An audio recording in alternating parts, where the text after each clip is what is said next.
वो लोग जिनके माता पिता भी कभी कॉलेज नहीं गए। क्राइटेरिया यही है कि वो फर्स्ट जनरेशन लर्नर्स होने चाहिए, मतलब उनके घर से कोई कभी कॉलेज ना गया। तो यहाँ पे आने के बाद एकलव्य टीम ये बताती है कि जैसा ये जो बच्चा है उसके पास भी नॉलेज है और हमारे पास भी नॉलेज है। उसको अगर कोई तकलीफ जा रहे होंगे, अगर कुछ भी हो जा रहे होंगे तो वो खुद बैठ के बात करते हैं तुझे क्या नॉलेज के लेवल पर सबको इक्वल लाने का काम कर रहा है एकलव्य। हाँ, कॉलेज में उतनी प्रायोरिटी नहीं देती है, टीचर लोगों के साथ उतना हम संपर्क नहीं रहते, उनसे जुड़े नहीं रहते। और स्कूल और कॉलेज में कैसे रहते हैं कि जो बच्चे रहते हैं वो एक ही स्टेट और एक ही एरिया के रहते हैं और उनके साथ ही मिलते हैं। पर यहाँ पे आने के बाद हमें अदर स्टेट के साथ और उन स्टेट वालों के साथ हम फ्रेंडशिप ज़्यादा बिल्ड हुई है, हमारा नेटवर्क बढ़ा है। कॉलेज में क्या होता है, टीचर्स इतने सपोर्टिव नहीं होते हैं, वो सिर्फ उन्हीं को सपोर्ट करते हैं जो बच्चा अच्छा पढ़ते हैं। वो जो नीचे रह जाते हैं उनको सपोर्ट नहीं करते हैं और उनको इन्फॉर्मेशन नहीं देते हैं। यही चीज़ कमी की वजह से हमें नहीं पता होता है कि सेंट्रल यूनिवर्सिटीज़ भी है और बहुत सारी यूनिवर्सिटीज़ है जहाँ स्कॉलरशिप मिलता है, और वो ये भी जॉर्ज करते हैं तुम्हारी इनकम कैपेसिटी नहीं है, तुम अब्रॉड नहीं जा सकते, तुम इवन ड्रीम भी नहीं देख सकते। अच्छा मौका टाइम पे मिलना बहुत ज़रूरी है। आप कितने टैलेंट है वो आप में ज़रूरी नहीं, बट आपको राइट टाइम पे मौका मिलना जरूरी है, तभी आपका टैलेंट रियलाइज होता है, तभी आप आपका टैलेंट को तराश पाओगे। नागपुर में वैसे तो विधानसभा चुनाव कवर करने आए हैं, लेकिन आप अगर कैमरे की स्क्रीन पर मुझे देख रहे हैं तो आप पीछे मेरे एक बिल्डिंग देखकर सोच रहे होंगे कि यहाँ कौन से चुनाव कवर करने आई हूँ। चुनाव नहीं कवर करने आई हूँ, एक बहुत ही झमाझम सी चीज़ होती है यहाँ, जिसको मुझे लगा कि कैमरे पर रिकॉर्ड करके आप तक इसको पहुँचाया जाए, और आप जैसे दर्शकों में ही शायद कोई ऐसा होगा जो इस एकलव्य फाउंडेशन जिसको कवर करने हम आए हैं उनका बेनिफिशियरी हो सकता है, मतलब उन तक फ़ायदा पहुंच सकता है क्या ये फाउंडेशन? ये फाउंडेशन जो बच्चे जो स्टूडेंट्स क्लास 12th में पढ़ते हैं या जिनका ग्रेजुएशन हो जाता है उनको मेंटर करता है। कहाँ के लिए? आगे हायर एजुकेशन के लिए। मान लीजिए मेरे जैसा कोई सोनल 12वीं में पढ़ रही हो, उसको पता नहीं है कि मुझे बड़े होकर करना क्या है, या मुझे कॉलेज में कौन से सब्जेक्ट चूज़ करना चाहिए, मुझे आगे करियर ऑप्शन कौन सा ऑप्ट करना चाहिए। हम सब जब अपने टीनेज में होते हैं, हम सब जब 10वीं 12वीं की पढ़ाई कर रहे होते हैं, तो हमारे आगे करियर ऑप्शंस उसी से आते हैं जो हमने अपने आसपास देखा हो। डॉक्टर दिख गया, इंजीनियर दिख गया, या XYZ। करियर के रास्ते तब खुलते हैं जब हम कई ऐसे लोगों को देखते हैं जो वो काम कर रहे हैं, फिर हमें लगता है कि अच्छा ये भी काम है, इससे भी पैसा कमाया जा सकता है, इससे भी जीवन यापन किया जा सकता है, या इसमें मुझे मज़ा आएगा। सबके इंटरेस्ट ऐसे ही डेवलप होते हैं। तो ये जो एकलव्य फाउंडेशन है, ये अंडर प्रिविलेज कम्युनिटी से आने वाले लोग, अंडर प्रिविलेज कम्युनिटी को और अगर आसान भाषा में बताऊँ तो जो आदिवासी हैं या शेड्यूल कास्ट या शेड्यूल ट्राइब कम्युनिटी से आने वाले स्टूडेंट्स हैं, उनको ये ट्रेनिंग देने का काम करते हैं, उनको मेंटरशिप देने का काम करते हैं। मेरे साथ इस एकलव्य फाउंडेशन के फाउंडर दो लोगों ने मिलकर किया है, तो आपको को-फाउंडर कहेंगे, को-फाउंडर बोल सकते हैं ना। प्रशांत है। प्रशांत, पहले तो आप अपना पूरा परिचय दे दीजिए, आप बता दीजिए कि आपकी जर्नी क्या है ब्रीफ में, और फिर आपके जो को-फाउंडर है उनका भी परिचय आप दे दीजिए। यस मेरा नाम प्रशांत चौहान, मैं यवतमाल जिला से एक छोटे से गांव से आता हूँ, फार्मिंग फैमिली से आता हूँ, महाराष्ट्र के ही, और एक नॉमडिक ट्राइब बंजारा कम्युनिटी से मैं आता हूँ, और घुमंतु कम्युनिटी, यहाँ पे घुमंतु जनजाति आप बोल सकते हैं, उस कम्युनिटी से मैं आता हूँ। और मेरा पढ़ाई, मैंने अपनी पढ़ाई गांव में ही की 10वीं तक। 10वीं तक आप गांव में माहौल देखते हैं, वहाँ क्वालिटी एजुकेशन तो नहीं मिलता। मैंने भी 10वीं में सबकी तरह चीटिंग करके मैंने अपना बोर्ड एग्ज़ाम निकाला है, और अच्छे क्वालिटी एजुकेशन की तलाश में मैं नागपुर आया, वो जो हमारे गांव से 300 किलोमीटर दूर पे है। और फिर वो मेरा अलग स्ट्रगल था जब बड़े सिटी में गांव से आते हैं। तो नागपुर ही आपको बड़ा लगा? नागपुर बहुत बड़ा लगा, मतलब नागपुर क्या, मेरा जो ब्लॉक प्लेस है, मेरा जो तालुका होता है ना, जो वो प्लेस भी मुझे बड़ा लगता था, क्योंकि मैं तालुका में ही जब जाता था जब बीमार पड़ता था जब क्योंकि आपको तभी गांव से निकलते, नहीं तो कोई ऐसा ये नहीं था।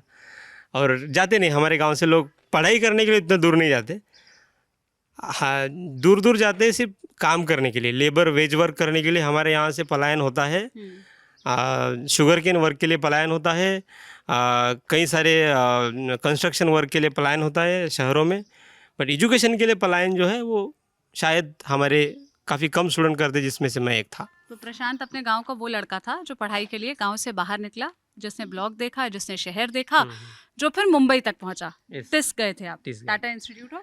यस, वो भी एक काफ़ी इंटरेस्टिंग जर्नी है।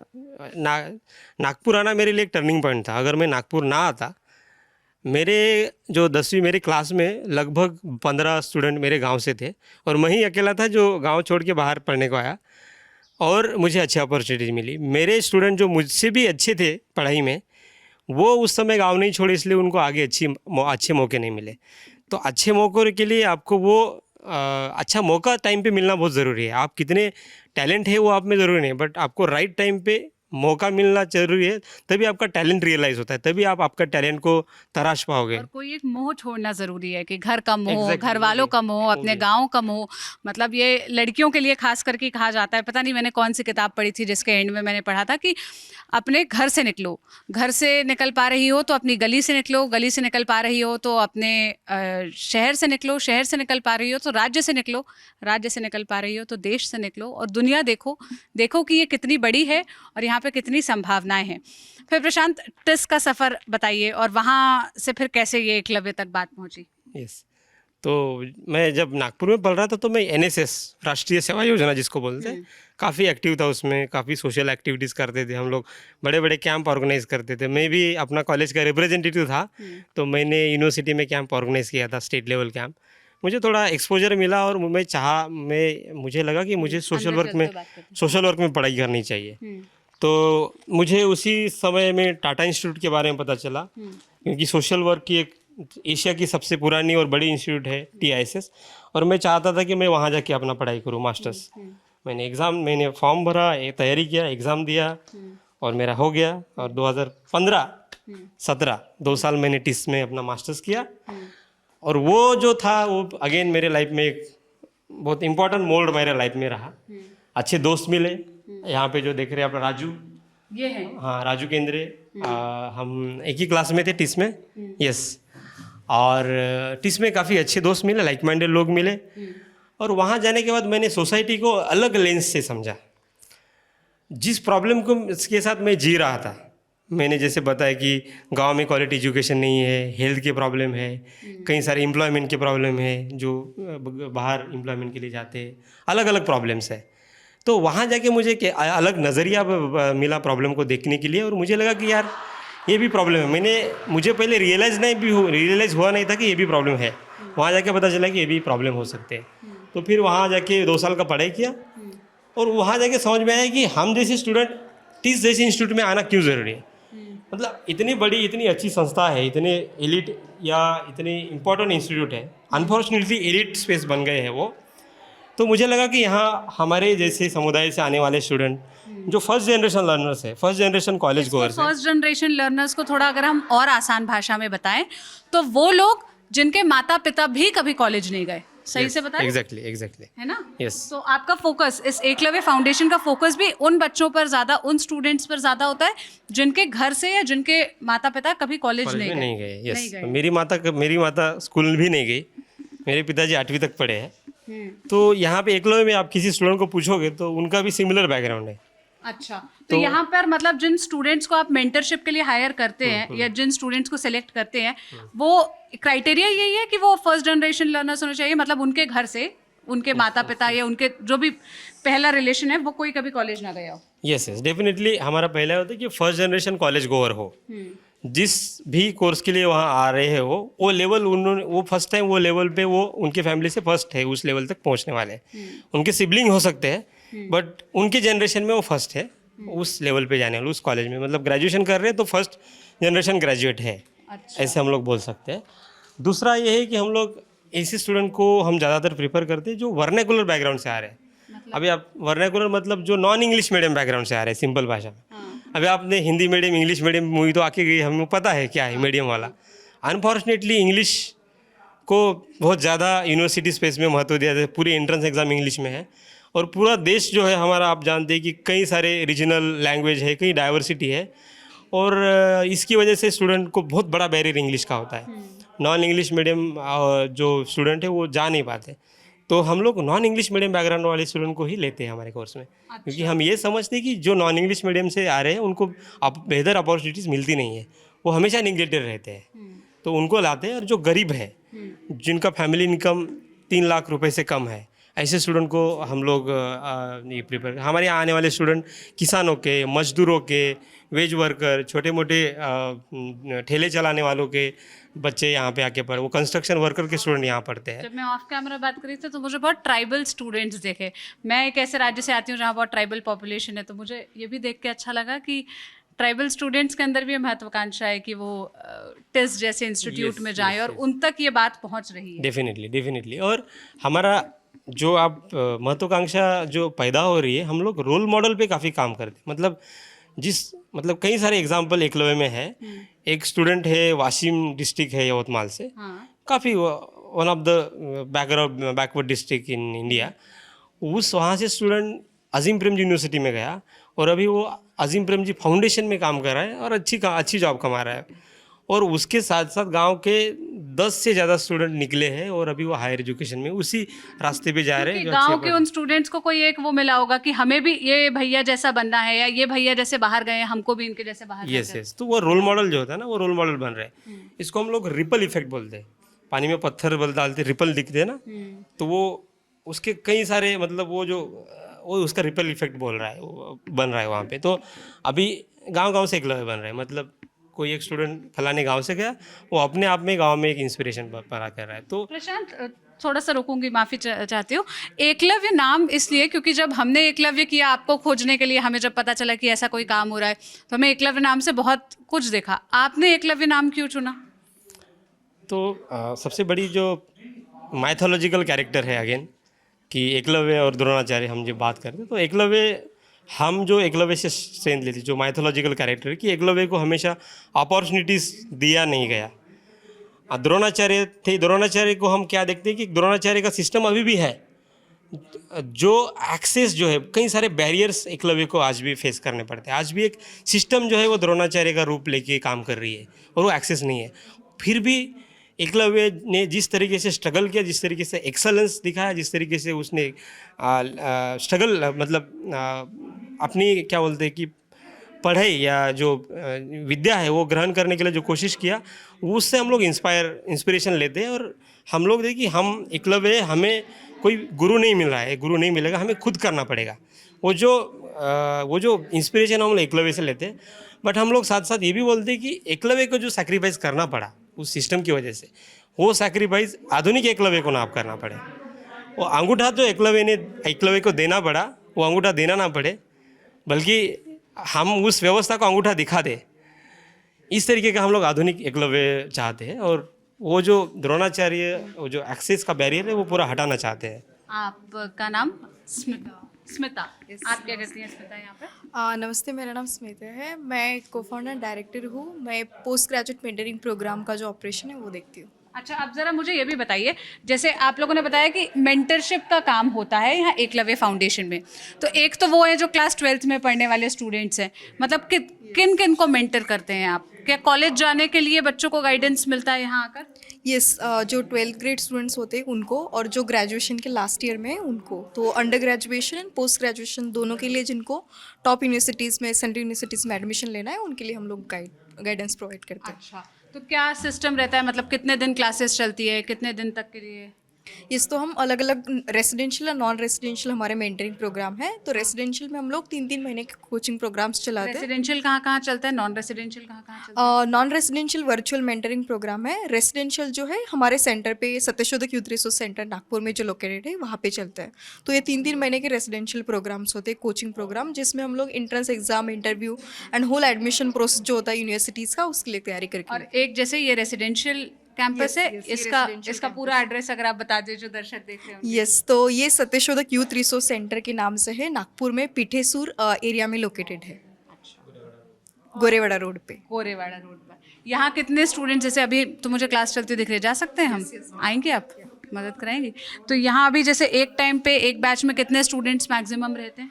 60 स्टूडेंट्स का इंटेक है हमारा। हमारे साथ अभी 58 स्टूडेंट्स है इस बैच में, लेकिन कुछ स्टूडेंट दिवाली के लिए गए हैं, तो अभी कुछ स्टूडेंट्स है इस क्लास में। एक बैच कितने समय तक चलता है, मतलब? 3 महीने के लिए चलता है। 3 महीने। तो ये 12th का एग्जाम भी दे रहे होते हैं और उसी बीच में ये यहाँ पर आते हैं? यस, 12th का एग्जाम देने के बाद स्टूडेंट्स आते हैं, बट ये ग्रेजुएट्स है जिनका ग्रेजुएशन अभी हो रहा है या फाइनल ईयर में है, तो ये वो पोस्ट ग्रेजुएशन। यस, वो मास्टर्स के लिए तैयारी कर रहे हैं, मास्टर्स एंट्रेंस एग्जाम के लिए। और तैयारी करवाने वाले कौन लोग हैं, मतलब ये जो टीचर्स हैं, ये जो मेंटर्स हैं, ये लोग कौन है, इनकी क्या क्वालिफिकेशन होती है? यस, जो हमारे साथ फैकल्टीज़ है वो एक्सपर्टीज़ है उनकी जनरल स्टडीज़ एंड इंग्लिश में एंड मैथ में, जो कि जनरल पेपर देना पड़ता है एंट्रेंस एग्ज़ाम के लिए यूनिवर्सिटीज़ का, तो उसकी तैयारी करके लेते हैं। तो यहाँ पे डेली बेसिस पे क्लासेस चलते हैं उसके लिए। हम जाके क्लास में देख लें कि कैसे हो रही है। गांव की ग्रोथ कर सकती है, गांव में नए रोजगार दे सकती है।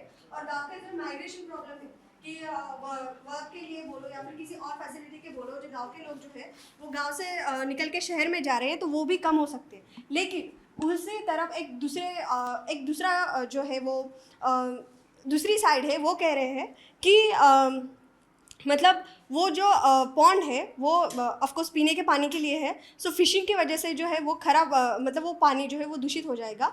सो इस पर जो है वो दोनों टाइप के इफेक्ट निकलते हैं, पॉजिटिव भी और नेगेटिव भी। सबसे पहले जो है वो माइग्रेशन का प्रॉब्लम है। सो माइग्रेशन के प्रॉब्लम के बारे में भवानी बताएगा। मैं इसमें जो यूथ जनरेशन है मैं उनके साथ जाना चाहूँगा, क्योंकि जैसे उसमें दो है कि हाँ, एक बुजुर्ग है और एक यूथ जनरेशन है। तो यूथ जनरेशन के पास एक्सपोजर है, उन्होंने एजुकेशन ली है, तो उस वजह से वो उसमें क्या फ़िश फार्मिंग करना चाहते हैं, पिसिकल्चर जो बोलते हैं वो करना चाहते हैं। उससे क्या होगा, उससे गांव के डेवलपमेंट में बहुत हेल्प होगी। जैसे अगर उससे रेवेन्यू जनरेट होगा तो उसमें वो गांव के डेवलपमेंट में, गांव में इंफ्रास्ट्रक्चर बिल्ड करने में, गांव के जो भी बच्चे बाहर पढ़ रहे हैं उनके लिए अच्छी फैसिलिटी, अच्छी स्कूल्स और कॉलेजेस बिल्ड कर सकते हैं, जिससे उनको बाहर ना जाना पड़े। और बहुत से लोग जो एम्प्लॉयमेंट के लिए गांव से माइग्रेट कर रहे हैं सिटीज़ में, तो अगर उनका खुद के गांव में खुद के पास उनका जो भी एम्प्लॉयमेंट रहेगा तो उनको बाहर जाने की ज़रूरत नहीं होगी। और रही बात ये कि पॉन्ड एक ही है और उनके पास कोई क्या बोलते हैं अल्टरनेट नहीं है पीने के पानी के लिए, तो अगर रेवेन्यू जनरेट होता है उससे, तो उससे अपन पॉन्ड के बगल में ही कुआं खोद सकते हैं। तो उससे भी क्योंकि लगभग 8-10 महीने बारिश का पानी रहता है, तो कुएं में भी वो पानी रहेगा। और उसके बाद और ज़्यादा रेवेन्यू जनरेट होगा तो उससे अपन बोरवेल खोद सकते हैं और बड़ी पानी की टंकी बना सकते हैं, और उसी जैसे और भी पॉन्ड्स बना सकते हैं। तो जो पीने के पानी की भी प्रॉब्लम है वो भी सॉल्व हो जाएगी, और गांव को एम्प्लॉयमेंट भी मिलेगा, अच्छा रेवेन्यू भी होगा और गांव का ओवरऑल डेवलपमेंट होगा। तो ये मेरा पर्सपेक्टिव है। यहाँ पर क्या अभी सॉरी हम ऐसे अचानक से क्लास में दाखिल हो गए आपके बाकी फैकल्टी से बात करते हुए। यहाँ अभी क्या चल रहा था, मतलब आप मेंटर हैं? नहीं, मतलब ये ग्रुप प्रेजेंटेशन है। एक सिचुएशन दी जाती है और एक आर्टिकल भी दी जाता है उस सिचुएशन के रिलेटेड। फिर उस आर्टिकल में जो है वो आपको उस आर्टिकल को पढ़ना पड़ता है। फिर उसमें जो आपको जैसे कि हमें दिया है कि माइग्रेशन के ऊपर, और जो यूथ और सेकंड जनरेशन है उनके बीच में जो तनाव है गांव में, सो वो कैसे सॉल्व किया जाए, उसके पॉजिटिव पॉइंट क्या है, उसके नेगेटिव पॉइंट क्या है, ये दोनों डिस्कस करके बाद में उनके सॉल्यूशन क्या हो सकते हैं पॉलिटिकली भी और जो लागू हो सकते हैं प्रैक्टिकली, तो उन सॉल्यूशन के बारे में हम सोचते हैं और फिर वो पॉइंट जो है प्रेजेंट करते हैं। ओके, तो ये जो सारे लोग खड़े हैं, ये लोग प्रेजेंटेशन देने खड़े हैं, यस, अपना अपना पर्सपेक्टिव बताने के लिए खड़े हैं, और आप लोग सब इसे सुन रहे हैं, या आप लोग भी आके देंगे अपना पर्सपेक्टिव या अपना व्यू पॉइंट? अच्छा, आप लोग इनसे सवाल करेंगे? या फिर हमारे कोई पॉइंट्स रहेंगे तो वो भी डिस्कस कर सकते हैं हम। एक मिनट में मैं माइक पर बताना, आप लोग क्या करेंगे, इनसे सवाल पूछेंगे? यस, हम लोग उनसे क्वेश्चंस भी करेंगे, और अगर हमारे कुछ पॉइंट ऑफ व्यूज़ है जो उन्होंने नहीं बताए वो भी हम डिस्कस कर सकते हैं उनके बाद, लास्ट में उनका पर्सपेक्टिव रखने के बाद। या फिर तो ये तो ठीक है, लेकिन जो वहाँ खड़े होता है वहाँ जाते वक्त डर नहीं लगता? मतलब ईमानदारी से बताना, मैं तो जब कॉलेज में पढ़ती थी मुझे कोई उठा दे भाई, मुझे आंसर आता भी हो तब भी मेरी हिम्मत नहीं होती थी कि मैं जाके कैसे बता दूँ। नहीं हो रहा था, टाइम था, ये स्टेज डेयरिंग था, बट यहाँ आते आते हर दिन हर वीक में हमें देना पड़ता है, हर डे मतलब 2 दिन के बाद ही तो देना पड़ता है। तो ये डर तो हमें धीरे धीरे कम हो रहा है, और अभी तो इतना नहीं डर रहे हैं, और आगे जाकर भी नहीं डरेंगे। नहीं डरेंगे? नहीं, कॉन्फिडेंस आ गई है अभी। आप लोग सब ग्रेजुएशन के स्टूडेंट्स हैं? हाँ, खत्म हो गई है ग्रेजुएशन कंप्लीट हो गया। कहाँ के रहने वाले हैं? अदर स्टेट से, मतलब बहुत जैसे महाराष्ट्र से कितने लोग हैं? ज्यादातर महाराष्ट्र से। और कौन से राज्यों से महाराष्ट्र के बाद? I am from Odisha. Orissa में कहाँ से? भुवनेश्वर। भुवनेश्वर, अच्छा। और राजस्थान में कहाँ? जोधपुर। जोधपुर। और राजस्थान अलवर। अलवर। और राजस्थान के अलावा, उड़ीसा के अलावा कहीं से? उड़ीसा में कहाँ से? कालाहांडी। अच्छा, इधर आओ। कालाहांडी तो मैं गई नहीं, ऐसा कोई सवाल नहीं करूँगी, इतना इतना ऐसे घबरा रही है। वैसे वहाँ खड़े होकर प्रेजेंटेशन देने में नहीं डरते तो मुझसे बात करने में तो नहीं डरोगे। मैं आ जाऊँ वहाँ तक? मैं कालाहांडी सुन के इसलिए आई क्योंकि जो उड़ीसा के रहने वाले हैं या जो नहीं जानते हैं, उड़ीसा के रहने वाले तो जानते होंगे, जो नहीं जानते, कालाहांडी उड़ीसा के सबसे पिछड़े इलाकों में से एक कहा जाता है क्योंकि वहाँ पर आज भी बहुत गरीबी है, एम्प्लॉयमेंट की अपॉर्चुनिटीज़ कम है, लोग आज भी बहुत कम संसाधनों में जीवन यापन कर रहे हैं। तो आपको कैसे पता चला एकलव्य फाउंडेशन के बारे में? हाँ, एक्चुअली हमारा एक क्या बोलते हैं वो ऑर्गेनाइजेशन है KMT करके, कलिंग मित्र ट्रस्ट, वहाँ पे एकलव्य का वो एडवर्टाइजमेंट आया था तो मैंने वहीं पे देखा और मैंने कांटेक्ट किया। अच्छा जी। फिर उन्होंने क्या बताया कि हम ऐसे स्टूडेंट्स को लेते हैं जिनके घर वाले कभी कॉलेज ना गए हो? हाँ, मैं भी फर्स्ट जनरेशन लर्नर हूँ मैं।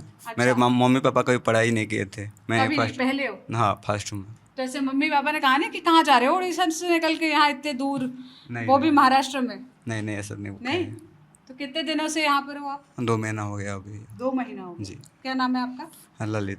ललित जी।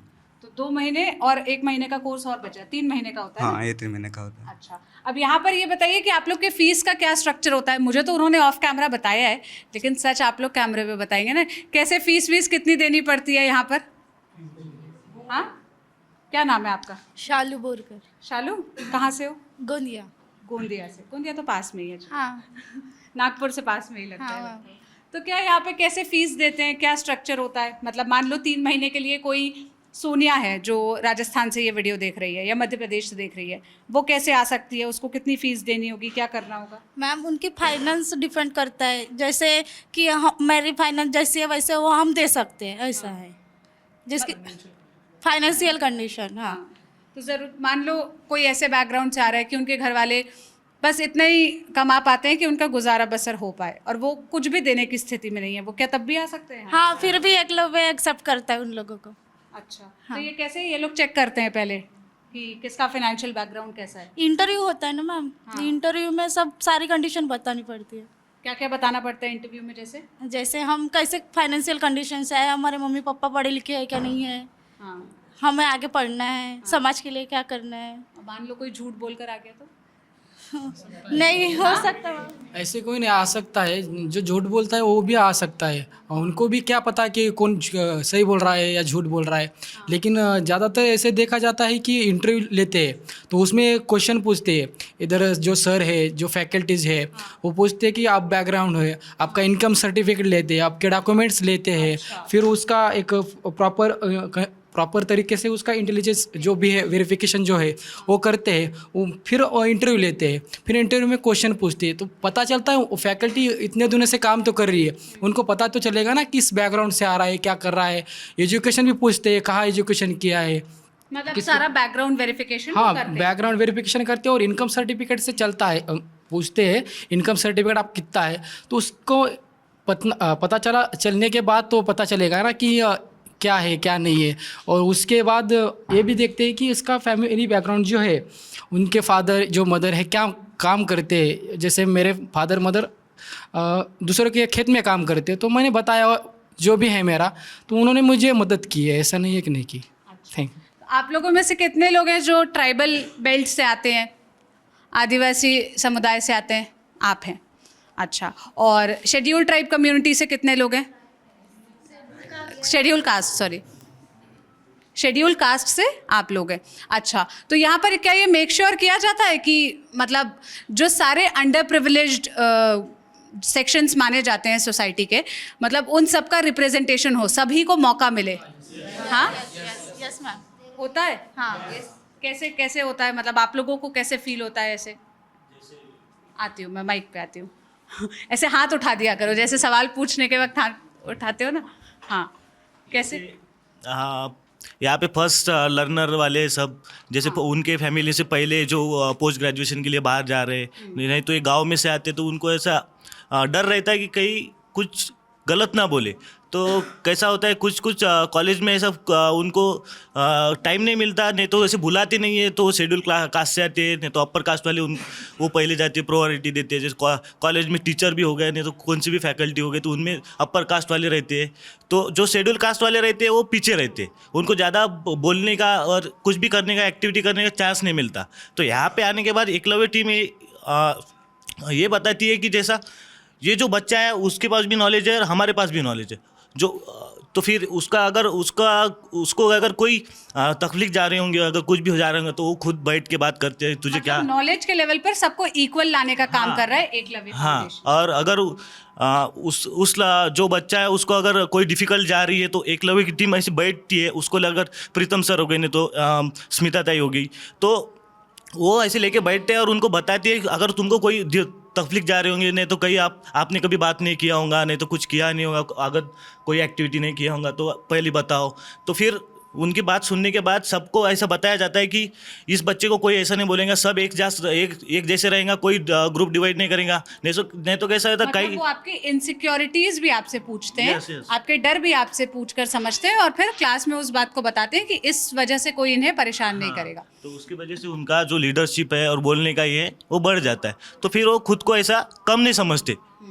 अच्छा, क्या लड़कियां बराबर होती है क्लास में? है लड़कियों का रिप्रेजेंट? ऐसा तो नहीं है जैसा हम लोग अपने उसमें देखते थे कि ठीक है, मतलब 100 लोग हैं तो 70 लड़के होंगे, 30 लड़कियां होंगी। नहीं, ऐसा नहीं। इक्वल है, यहाँ बराबर है। हाँ, सब इक्वल है। मतलब जैसे लड़के होते हैं, जैसे लड़के आगे बढ़ना चाहते हैं, लड़कियां भी आगे बढ़ना चाहती है, और इधर सब इक्वल लेवल पे है। हाँ, जैसे मुझे वो आपके कौन से प्रशांत सर है वो बता रहे थे कि 50% रिजर्वेशन लड़कियों के लिए होता है। कुछ बोलना है आपको? आ रही हूँ मैं, 1 मिनट माइक पर बताना। मैं तो सुन पा रही हूँ, लेकिन जो लोग ये वीडियो देख रहे हैं फिर वो लोग नहीं सुन पाएंगे। यहाँ जाऊँ? हाँ। एकलव्य इंडिया फाउंडेशन में एक डाइवर्सिटी मेंटेन की जाती है। जिस भाग से आए स्टूडेंट आए, जैसे कि अदर स्टेट से आए, और महाराष्ट्र के ऐसे डाइवर्सिटी मेंटेन की जाती है, जैसे कि पीयर ग्रुप लर्निंग, जो पीयर ग्रुप लर्निंग होता है उससे भी कुछ बातें सीखने को मिलती है। पीयर ग्रुप लर्निंग माने पीयर ही समझा दो। मेरी दादी अगर ये वीडियो देखेंगे उनको तो पीयर ही नहीं समझ में आएगा कि ये क्या है।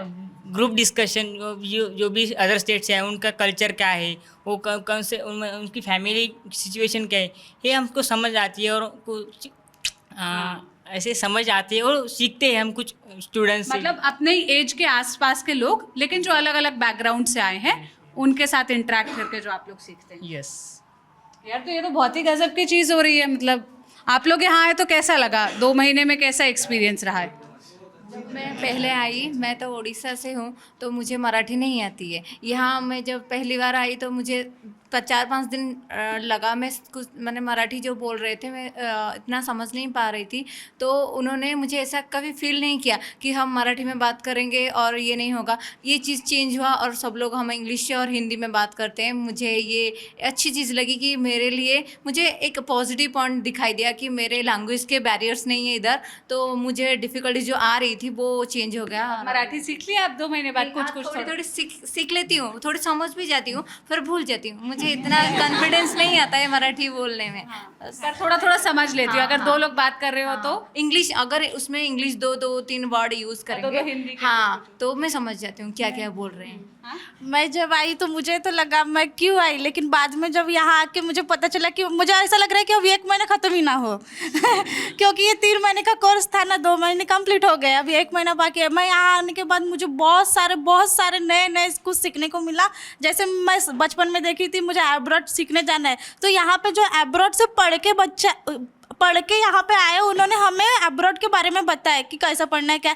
मुझे ऐसा लगा काश कि मैं पहले आती और अभी मैं चली जाती, अभी मैं वहाँ होती। हाँ। अच्छा, तो जैसे आप लोग जब अपने कॉलेज में पढ़ते होगे या जब आप लोग स्कूल में पढ़ रहे होगे, तब भी तो अलग अलग बैकग्राउंड के लोग थे, तो ये स्कूल और कॉलेज से कैसे अलग है? मतलब स्कूल में जैसे हमारे एरिया के रहते थे, हमारे चीज़ के रहते थे, और यहाँ पे सब अलग अलग स्टेट के हैं। जैसे केरला वाले हैं, उड़ीसा वाले, इनके भी लैंग्वेज, इनकी कल्चर, इनका क्या है, सब हमको सीखने मिल रहा है। अच्छा, वो कुछ बताना चाह रहे हैं? आ रही हूँ। मतलब ये सारी चीज़ें तो कॉलेज में भी बात करके समझ सकते थे कि क्या क्या करियर ऑप्शंस हो सकते हैं। कॉलेज में उतनी प्रायोरिटी नहीं देती है, टीचर लोगों के साथ उतना हम संपर्क नहीं रहते, उनसे जुड़े नहीं रहते। और स्कूल और कॉलेज में कैसे रहते हैं कि जो बच्चे रहते हैं वो एक ही स्टेट और एक ही एरिया के रहते हैं और उनके साथ ही मिलते। पर यहाँ पे आने के बाद हमें अदर स्टेट के साथ और उन स्टेट वालों के साथ हम फ्रेंडशिप ज़्यादा बिल्ड हुई है, हमारा नेटवर्क बढ़ा है और यहाँ पे हम ज़्यादा से ज़्यादा टीचर्स के साथ इंटरेक्ट होते हैं।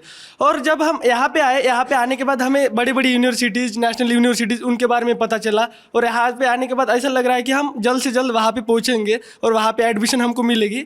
और जब शालू ने बताया था कि अब्रॉड से पढ़ के आए थे, जब उन्होंने हमको बता रहे थे उनको एक्सपीरियंस, तो हमें भी लग रहा था कि हम भी 1-2 साल में हम भी वहाँ पे रहेंगे, हम भी वहाँ जा सकते हैं। हाँ, क्योंकि वो आप जैसे ही किसी स्टूडेंट की तरह ही थे, वो भी यहीं से ही पढ़कर निकले। उनकी भी जो जर्नी थी हमारी जैसी थी। जब उन्होंने बताया कि वो कर सकते हैं तो हम क्यों नहीं कर सकते। तो जो ये हाँ और एक चीज़ होता है, मैं जहाँ पढ़ रही थी कॉलेज में, वहाँ मेरा कॉलेज बहुत अच्छा कॉलेज था, बट वहाँ UN ऑटोनोमस कॉलेज अड़सपुर उड़ीसा का प्रेस्टिजियस कॉलेज है। वो कॉलेज में क्या होता है, टीचर्स इतने सपोर्टिव नहीं होते हैं, वो सिर्फ उन्हीं को सपोर्ट करते हैं जो बच्चा अच्छा पढ़ते हैं। वो जो नीचे रह जाते हैं उनको सपोर्ट नहीं करते हैं और उनको इन्फॉर्मेशन नहीं देते हैं। यही चीज़ कमी की वजह से हमें नहीं पता होता है कि सेंट्रल यूनिवर्सिटीज़ भी है और बहुत सारी यूनिवर्सिटीज़ है जहाँ स्कॉलरशिप मिलता है, और वो ये भी जॉर्ज करते हैं तुम्हारी इनकम कैपेसिटी नहीं है, तुम अब्रॉड नहीं जा सकते, तुम इवन ड्रीम भी नहीं देख सकते। इसी चीज़ का चेंजेस आया इधर मेरे लाइफ में कि यार हाँ, मैं भी अब्रॉड जा सकती हूँ, इनकम की कोई इतना बॉर्डर नहीं है। ट्राई करेंगे तो ये सफल मतलब सक्सेस हो सकता है, ये मुझे लगा। सबको अब्रॉड ही जाना है क्या? नहीं, देश में रहना है किसी को? पढ़ाई के लिए कितने लोगों को देश में रहना है? अच्छा, आपको क्या करना है? मुझे डेवलपमेंट स्टडीज़ में मास्टर्स करना है। डेवलपमेंट स्टडीज़ में क्या पढ़ाई होती है? डेवलपमेंट स्टडीज़ में जो भी अपने सोशल इश्यूज़ है, तो वो सारे सोशल इश्यूज़ वहाँ एड्रेस होते हैं, मतलब उनको टैकल कैसे करना है, ये सारी चीज़ें वहाँ पढ़ी जाती। क्या नाम है आपका? मृणाल कहाँ की रहने वाले? मैं धुलिया डिस्ट्रिक्ट, धुलिया कहाँ पर? महाराष्ट्र में। और थोड़ा ऐसे स्पेसिफिक करके बताओ। जो खानदेश रीजन है, हाँ। हाँ वहाँ है वहाँ से। धुलिया। यस। तो आपने ग्रेजुएशन किस में किया? एक्चुअली मेरा बीकॉम हुआ है, लेकिन मेरा इंटरेस्ट अभी डेवलपमेंट सेक्टर में जाना है मुझे। अच्छा, तो पोस्ट ग्रेजुएशन अब उसमें करना है। यस। आपको एकलव्य के बारे में कैसे पता चला? मेरी कुछ फ्रेंड्स थी जो एकलव्य की एलुमनी थी, उनके हिसाब से मुझे पता चला। क्या नाम है आपका? हेलो मैम, मेरा नाम आंचल है और मैं महाराष्ट्र की चंद्रपुर डिस्ट्रिक्ट से बिलोंग करती हूँ। चंद्रपुर बिल्कुल बॉर्डर में लगता है, उसके बाद आ जाता है गढ़चिरौली, फिर आ जाता है मेरा छत्तीसगढ़। यस। तो चंद्रपुर में क्या ग्रेजुएशन हुआ आपका? हाँ, मैं अभी BA के लास्ट ईयर में हूँ इस साल। अच्छा, मम्मी पापा क्या करते हैं? मेरे मम्मी पापा लेबर है जो कंपनी में वगैरह वर्क करते हैं। अच्छा, यस। ग्रेजुएशन किस में किया? ग्रेजुएशन संस्कृत में? हाँ, यानी कि मैं सिविल सर्विस की प्रिपरेशन कर रही थी एक्चुअली, तो 2 साल वो प्रिपरेशन की, उसके बाद मैं इधर आई, तो उसमें सभी सब्जेक्ट होते हैं, GS वगैरह। हाँ, तो इधर के बारे में कैसे पता चला? एक्चुअली मेरे जो सीनियर थे एक सर करके, उन्होंने बताया कि ऐसा कुछ तो भी होता है करके, तो पता चला इससे। यस। यहाँ आने के बाद क्या फ़ायदा हुआ, क्या समझ में आया?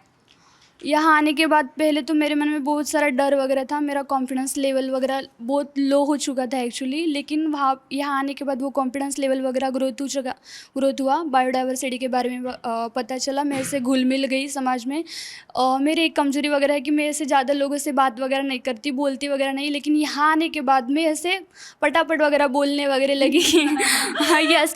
एक्चुअली जो कॉलेज और स्कूल्स में देखा जाता है कि हमारे और टीचर के साथ जो रिलेशन होता है वो बहुत ही सीमित होता है, डर वाला होता हाँ, डर वाला होता है। हम अपना जो क्या बोलते हैं, हम अपना डर वगैरह शेयर नहीं करते टीचर लोगों के साथ। एक पुस्तकी नॉलेज है हमको उससे मिलता है, लेकिन यहाँ आने के बाद मुझे क्या बोलते हैं प्रैक्टिकल नॉलेज, व्यवहारिक नॉलेज के बारे में पता चला।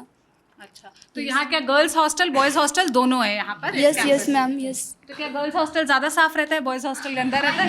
ऐसे नहीं, ऐसे नहीं। हम सब मिलके एक साथ काम करते हैं, मतलब हर संडे को श्रमदान होता है और उस श्रमदान में मतलब बॉयज़ और गर्ल्स सब अपने अपने हॉस्टल्स भी क्लीन करते हैं और जो आसपास का एरिया है, ग्राउंड है, और वो भी क्लीन करते हैं। यहाँ पर का जो साइड का ग्राउंड है ये ऑलमोस्ट बच्चों ने क्लीन किया और करवाया भी गया है क्लीन। सो एक ऐसा एक्सपोजर मिल रहा है। मैं एक ऐसे बैकग्राउंड से आता हूँ जो सिर्फ पढ़ाई में रहता हूँ, मतलब एक किताबी कीड़ा बोलते हैं ना, सो उस तरीके से हूँ। बट यहाँ पर आने के बाद हर चीज़ की है, इवन झाड़ू उखाड़ना या फिर कैसे क्लीन करते हैं या फिर कैसे सबके साथ रहते हैं, एक इंट्रोवर्ट तरीके का मैंने अपने आप को देखा है। बट यहाँ पर जैसे ही मैं आया, सो 2 महीने में अपने आप में इतना चेंजेस नज़र आया मुझ में कि मैं एकदम एक्सट्रोवर्ट बन गया। यार ये तो इतनी अच्छी अच्छी बातें बता रहे हो, लड़ाई वड़ाई नहीं होती है क्या? मतलब लड़ाई तो कभी नहीं।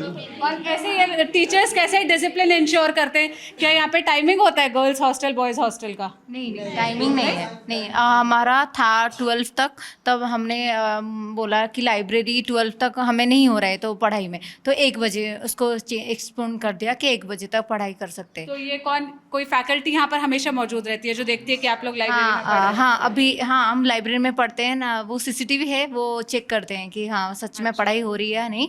तब खत्म होता है तो हमारा जो सिक्योरिटी तो मतलब दोनों बॉयज़ के लिए भी गर्ल्स के भी दोनों के लिए एक ही हॉस्टल टाइमिंग्स है? हाँ नहीं हाँ सेम है। सेम है या अलग अलग है? दोनों के लिए सेम है। यस। इतना तो कॉलेज में भी नहीं होता यार, मतलब लड़कियों को जल्दी ऐसे कह दिया जाता है कि अंदर जाओ या हाँ। और एक बात है बोलने जैसे कि यहाँ आने से पहले ऐसे कभी लगा नहीं कि अपन इतना अच्छा पढ़ते हैं, इतना अच्छा करते हैं, बट कोई अपन को साथ देने वाला नहीं है, सपोर्ट करने वाला नहीं है। मेरा एक ड्रीम था कि मैं कहीं ना कहीं आगे जाऊँ, बट कभी ऐसे सोचा नहीं कि कभी मैं आगे कुछ कर सकता हूँ या फिर बहुत बड़ी जगह पर अपने आप को देख सकता हूँ। बट यहाँ पर आने के बाद ऐसे पता चला कि हाँ ये कुछ ऐसी टीम है जो मुझे सपोर्ट कर सकती है, जो मुझे आगे लेकर जा सकती है, जो मेरे ड्रीम है वो पूरे हो सकते हैं।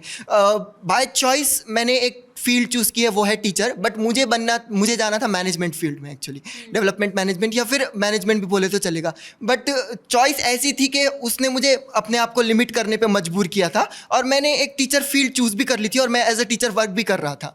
बट फिर जैसे ही मुझे इसके बारे में पता चला, मैं पहले 3 दिन की वर्कशॉप होती है यहाँ पर आने से पहले, सो उस 3 दिन की वर्कशॉप में मैंने ज्वाइन किया, तो मैंने ठान लिया कि मैं सब कुछ छोड़ दूंगा, मैं यहाँ पर ही आ जाऊँगा।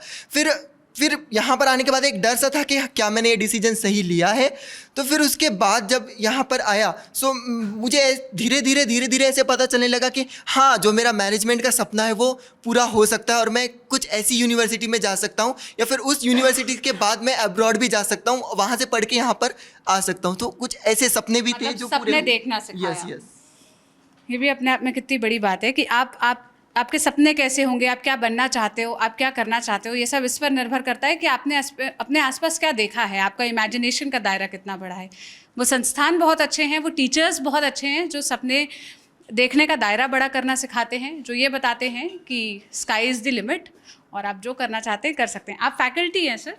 हाँ मैं पढ़ाता हूँ। क्या नाम है आपका? प्रीतम कुमार दास नाम। प्रीतम जी, यहाँ टोटल कितनी फैकल्टीज़ हैं और कैसे, जैसे ये बता रहे थे कि कुछ यहाँ के स्टूडेंट्स जो बाहर चले गए हैं वो भी पढ़ाने के लिए आते हैं, क्या सिस्टम रहता है? फैकल्टीज़, परमानेंट फैकल्टीज़ तो अलग अलग सब्जेक्ट्स के हैं यहाँ पर। जैसे अभी हम 3 सब्जेक्ट्स डील करते हैं, मैथ्स और रीजनिंग के एक सब्जेक्ट, एक अलग टीचर हैं, GS के लिए एक अलग टीचर है, इंग्लिश के फैकल्टीज़ के लिए एक अलग टीचर हैं, बट उनके एब्सेंट अभी हैं तो उनके जगह पे मतलब 2 परमानेंट फैकल्टीज़ हैं यहाँ? 2 परमानेंट फैकल्टीज़ हैं और GS और इंग्लिश अभी मैं कवर करवाता हूँ इनका।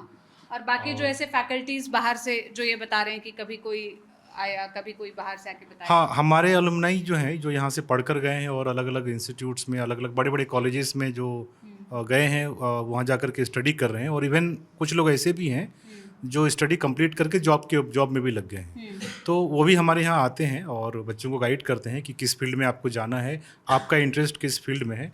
और हम भी इन बच्चों को फ़िल्टर करते हैं अकॉर्डिंग टू देयर इंटरेस्ट, उनके इंटरेस्ट के अनुसार भी फ़िल्टर करते हैं और उनको हम सजेस्ट करते हैं कि आप इसी फील्ड में जाइए, इसी रास्ते में जाइए, आपके लिए बेटर होगा। और उसके अनुसार उनको मेंटरशिप प्रोवाइड की जाती है, अलग अलग जो अलुमनाई हैं हमारे, और इवन प्रोफेसर्स जो हैं अलग अलग यूनिवर्सिटीज़ से। रिसेंटली अशोका यूनिवर्सिटी से भी शयान सर आए हुए थे, अजीम प्रेम जी यूनिवर्सिटी से भी प्रोफेसर्स आते हैं और बच्चों को। आप लोग क्या CUET वगैरह की भी तैयारी करवाते हैं, जो कॉमन एंट्रेंस टेस्ट होता है? अब प्राइम फोकस CUET के ऊपर ही रहती है हमारी, और बेस वही रहता है, और CUT से ही सिमिलर सारे सब्जेक्ट्स अदर एंट्रेंस एग्जामिनेशंस हैं। तो अगर APU की बात करें तो उसी से मिलता जुलता एग्जामिनेशन, थोड़ा पैटर्न अलग है। टीस जो है TISS अभी वो भी CUT में आ गए हैं। इसके अलावा शिवनाथर यूनिवर्सिटी हैं, अशोका यूनिवर्सिटी बाकी है, जो भी देश के बाकी जो भी। तो आज आप लोगों ने मुझे भी देख लिया, जर्नलिज्म भी एक बहुत अच्छा फील्ड है। अब हम ऑफ कैमरा बात करेंगे, अभी मैं बाकी वीडियो कंप्लीट करके आती हूँ। तो अगर आप में से किसी को जर्नलिस्ट बनना हो तो मैं अपना नंबर देकर जाऊँगी। मेरे यहाँ से जो बाकी संस्थान के लोग हैं, मैं उन सीनियर्स को भी बोलूँगी कि आएँ और आप लोग के साथ एक क्लास करें। ठीक है, बाय, थैंक यू। तो स्मिता जी आइए, आप ही आ जी, बस वीडियो क्लोज करें। मुझे ये बता दीजिए, काम तो बहुत बढ़िया हो रहा है, जैसे ये बॉयज़ हॉस्टल वाला एरिया है। Boys hostel, yes. हाँ, अच्छा, और ये ऑफिस है। यस, आप ऑफिस। एक बार मुझे क्विक एक यहाँ का टूर दे या देंगे? श्योर। तो ये ऑफिस, ये हमारा ऑफिस है। अच्छा, हम लोग यहाँ पे 10-12 स्टाफ यहाँ पे काम करते हैं। अच्छा, तो 10-12 स्टाफ। आ जाइए, बाहर तक चलते हैं। 10-12 स्टाफ में कौन कौन है? 2 तो परमानेंट फैकल्टीज़ है, logistic and non logistic staff है जो सपोर्ट करते हैं हमको बाकी चीज़ों में, खाना, रहना, अकोमोडेशन मैनेज करना। यस, फिर प्रोग्राम टीम है जो बाकी कोर्स या फिर बाकी ऑपरेशन देखती है, मेंटरिंग प्रोग्राम्स का। यहाँ स्टाफ रूम है। यस, स्टाफ रूम है, गर्ल्स हॉस्टल है। हाँ, ये बॉयज़ हॉस्टल है, देख बाहर सकते हैं गर्ल्स एक बार? हॉस्टल। यस, कि कैसे रहते हैं। तो ये होता है एकलव्य फाउंडेशन के हॉस्टल का एक कमरा। अच्छा, डबल बंकर वाली बेड है, अपसाइड डाउन। बड़े साफ सफाई से रख रखा है। कैसे चेकिंग वेकिंग होती है क्या? No. They clean everything by themselves. तो कैसे, मतलब ये सब इतने स्टूडेंट्स यहाँ हैं, सारे अंडर प्रिविलेज बैकग्राउंड से, ये कुछ दे पाते हैं फीस, कुछ नहीं दे पाते हैं, ऐसा बता रहे थे। Yes. तो कैसे फंक्शन करता है यहाँ के लिए? फंडिंग कैसे आती है? सो हम लोग कुछ CSR या फिर कुछ इंडिविजुअल डोनेशंस वगैरह हमको आते हैं, तो उसी से हम लोग मैनेज करते हैं। एंड जो स्टूडेंट्स नहीं दे पाते फीस वगैरह, तो उनको हम 100% स्कॉलरशिप प्रोवाइड करते हैं। तो उसमें हम उनका फूड, अकोमोडेशन, जो भी 3 महीने का खर्चा है या फिर एप्लीकेशन फ़ी वगैरह आगे उनको लगती है, तो उसमें हम उनको सपोर्ट करते हैं। अब वैसे मतलब फीस का क्या स्ट्रक्चर रहता है? सो हमको वैसे उस तरह अप्रोक्सीमेटली 5,000 हमको पर स्टूडेंट कॉस्ट आता है, मतलब रहना, खाने, हाँ, सब कुछ चीज़ें, इलेक्ट्रिसिटी हो गया या सैलरीज हो गई कुछ। तो लेकिन जितना स्टूडेंट्स दे पाते हैं based on their financial conditions, तो उतना देते हैं वो, बाकी फिर एकलव्य इंडिया फाउंडेशन बेयर करता है। अच्छा, तो यहाँ पर टोटल कितना स्टाफ है, मतलब कितने लोग हैं जो इस रेसिडेंशियल कैंपस को रन करते हैं, इंक्लूडिंग सिक्योरिटी गार्ड्स? अमितेश से गिरे तो नहीं? हाँ, यहाँ पर टोटल मतलब कितना स्टाफ है अभी हाल फिलहाल, इंक्लूडिंग सिक्योरिटी गार्ड्स और जो खाना बनाने वाले सब? 12-15 स्टाफ है सभी को मिला के जो यहाँ पे कैंपस में काम करते हैं। यस, अच्छा, वो 60 लोगों का खाना बनाना, उनकी सिक्योरिटी, टाइम पे लड़के अंदर जाए, टाइम पे लड़के अपने रूम में जाए, ये सब make sure. Yes yes yes yes. और ये वहाँ कैंटीन है या ओपन एरिया में। बढ़िया। तो ये वीडियो मतलब आपके लिए, उन लोगों के लिए जो पोटेंशियल एकलव्य फाउंडेशन के साथ जुड़ने वाले कैंडिडेट स्टूडेंट्स हो सकते हैं, उनके लिए एक जानकारी भरा वीडियो था। और जो मेरे और आप जैसे लोग हैं जो बस ये चाहते हैं कि देश और दुनिया में अच्छी चीज़ें होती रहे, अच्छाई बची रहे, बेहतर बनते रहें, बेहतरी के काम होते रहें, उनके लिए जानकारी थी कि एक एकलव्य इंडिया फाउंडेशन नाम का एक संस्थान है जो ऐसा काम कर रहा है, जो महाराष्ट्र में नागपुर के पास से रेसिडेंशियल कैंपस के थ्रू मेंटरशिप का काम कर रहा है, लोगों को बड़े सपने देखने के मौके देना सिखा रहा है। और ये भी बता रहा है कि आपके और हमारे जैसे ही लोग हैं, जो हम जब नाम सुनते हैं कि कोई गूगल का CEO है, कोई लल्लन टॉप का संपादक है, या कोई लड़की है जो एक ट्राइबल स्टेट से निकल कर रिपोर्टिंग कर रही है, तो वो आपके और हमारे जैसे ही हैं, हमारे ही बीच से निकले लोग हैं। हर कोई ये कर सकता है।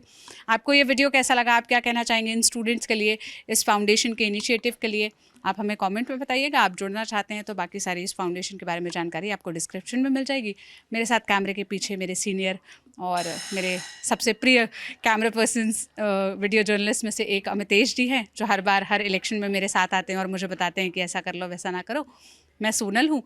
हमारी इलेक्शन कवरेज तो जारी रहेगी। पॉलिटिक्स में क्या है, देश की जनता क्या सोच रही है, कौन नेता पसंद है, ये सब तो करेंगे, लेकिन उस बीच ऐसे काम की जानकारी वाले वीडियोस भी आप तक पहुंचाते रहेंगे। आपको कैसे लगते हैं आप राय कमेंट में बताइएगा, हमारी भी हौसला अफजाई कर दीजिएगा। शुक्रिया।